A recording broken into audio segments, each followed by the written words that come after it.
Hey church, Pastor Jeff here. I want today to talk a little bit about the importance of nuance as we regather together. At the beginning of Acts 28, Paul arrives on the island of Malta and a viper attaches to his hand as he's starting a fire. The people of Malta think immediately that he is a fugitive or a murderer and expect him to fall dead. But after Paul doesn't fall dead and in fact shakes the snake back into the fire, then immediately the Maltese people think he's a god. But he's neither a murderer or a god.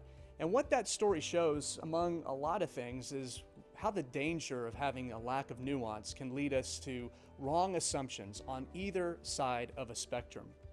We observe a lack of nuance in our culture. We are hyper-politicized in our politics, we're hyper-polarized in our media. Culture works against us in all ways for nuance. In fact, culture right now would keep you in an echo chamber, yelling at the other side and hurling rocks at those who hold different opinions.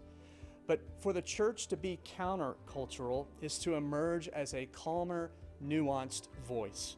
Now, some things are not up for nuance, like the gospel of Jesus Christ.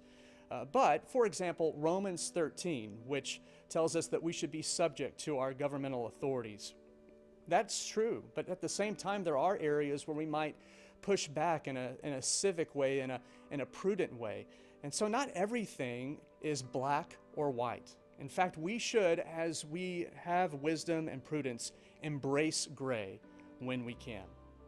We can be nuanced and find measured responses and not think the worst of one another that may be holding different opinions from the ones that we hold dear.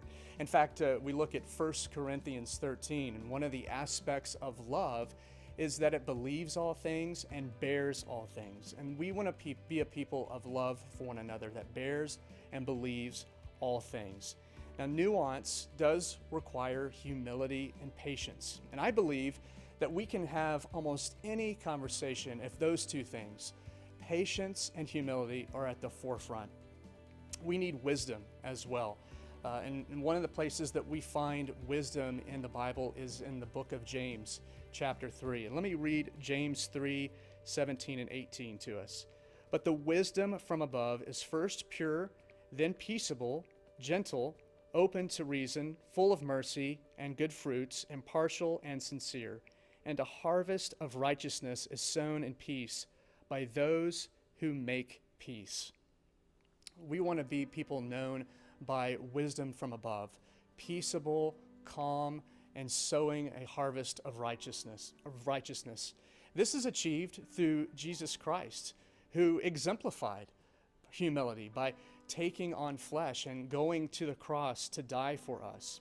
And in that, God neither wiped away all of humanity or excused man's sin, but provided a third better way. That the death of Jesus Christ and his resurrection is leaving us a harvest of righteousness. And those who belong to him, we have his righteousness that is found in us now with the Holy Spirit. Church, I pray that we can bear with one another in all love, patience, and humility and think the best of one another, even if we have different opinions about some of the things that COVID-19 has brought to the forefront. Love you. Can't wait to see you soon.